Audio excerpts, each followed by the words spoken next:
¿Dedicas el libro a tu padre? Sí, hombre, le dedico el libro a mi padre porque en el fondo me dedico a la literatura gracias a él, ¿no? Mi padre es una persona a la que admiro profundamente y a la que he conocido leyendo.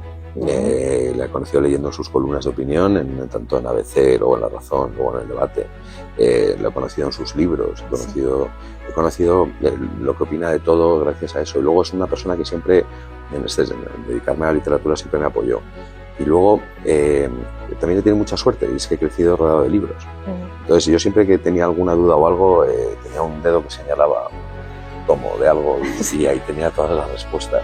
Entonces, en el fondo, creo que era un homenaje a dedicárselo a él, de cierta manera, pues agradecimiento, ¿no? He esperado 5 o 6 libros para dedicárselo, pero me parecía que era justo y era el momento adecuado para hacerlo.